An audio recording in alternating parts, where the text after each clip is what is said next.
Oke, selamat siang dan Om Swastiastu, Salam budaya, salam kebajikan. Tepat di hari Paskah ini, di tahun 2026, masyarakat Kristiani atau umat beragama yang berlabel sebagai penjunjung Sang Juru Selamat atau Sang Mesias, The Great of Messiah, tentunya di pengangkatan Yesus Kristus ini kita selaku manusia dan yang memiliki sifat kemanusiaan tentunya harus mengerti esensi dari peringatan kenaikan Isa Al-Masih. Nah, sekali lagi kita tekankan bahwa di setiap hari peringatan agama atau identik dengan seremonial belaka yang mana kurang dari bahasa esensi. Aku khawatir Indonesia pada saat ini kalau dia kebanyakan sebuah degradasi moral buat di kalangan masyarakat yang lain. Kenapa kok tidak karena di Society 5.0 ini masyarakat menekankan suatu kelompok atau populasi yang dimana populasi ini mendukung sepenuhnya terhadap ketidakadaan satu hal yang positif atau satu hal yang napek bermanfaat. Nah, kenapa kok bisa begitu? Kita berkaca saja pada sembari menatap langit, membayangkan artikulasi dunia dan juga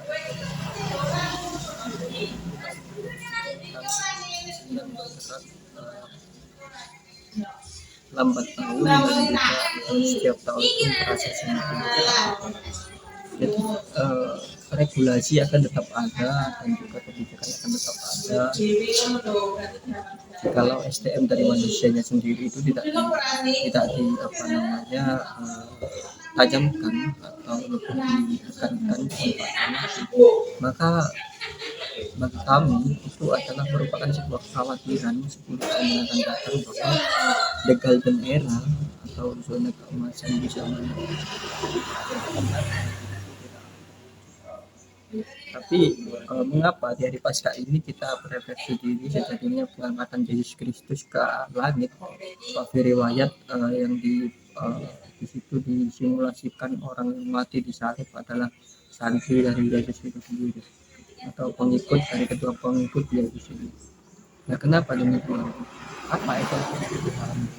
Jadi sejatinya adalah dalam prosesi penyaliban ini si Yesus Kristus memberikan kita sebuah wejangan secara tersirat bahwa manusia jikalau dia ingin memperoleh sebuah kemenangan atas diri mereka sendiri maka mereka harus siap pada hal atau variabel yang harus dikorbankan. Misal contoh tergantung pengorbanan seberapa besar dari kita itu yang akan mempengaruhi hasil dan dampaknya. Semakin besar yang kita korbankan juga timbal baliknya akan semakin besar, dan semakin kecil pengorbanan itu dilakukan maka kita akan memperoleh hasil yang kecil. Jadi impak gitu. Jadi kayak ini bias atau balance sama. Jadi tanpa kita sadari bahwa kita selalu memuja-muja di hari libur, kita selalu memuja-muja peringatan hari besar ataupun peringatan hari besar nasional. Kita hampir bagaimana kita selalu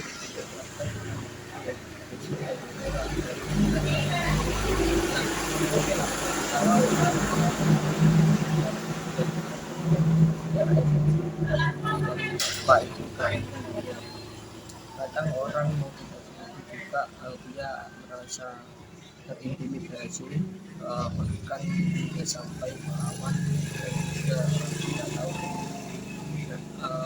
Makanya dipakai di media sosial ini karena memang aku ingin menjangkau halayak umum, jadi tidak hanya orang di sekitarku tapi ya tidak banyaknya orang-orang lain itu tidak menerima ilmu yang memang ini kiranya bisa manfaatkan oleh halayak umum dan tinggal diterapkan kapanpun dimanapun itu juga wajib.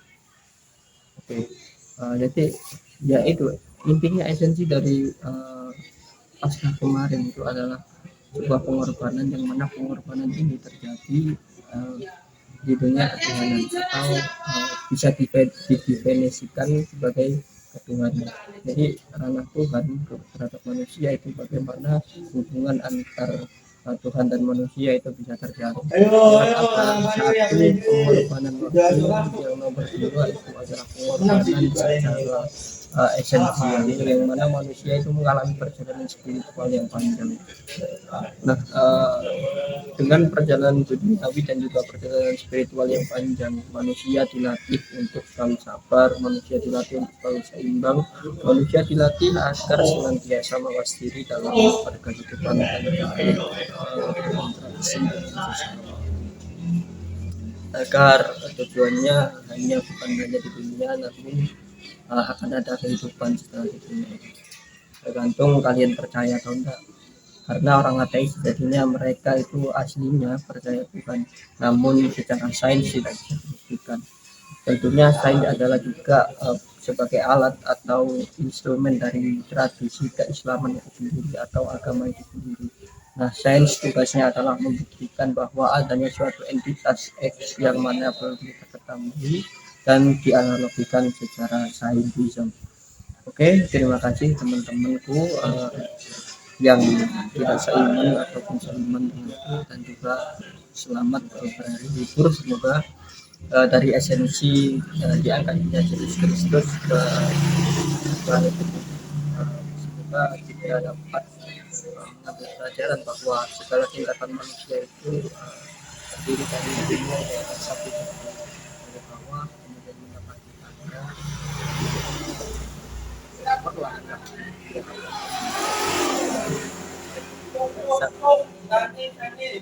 Terima kasih. Assalamualaikum warahmatullahi wabarakatuh.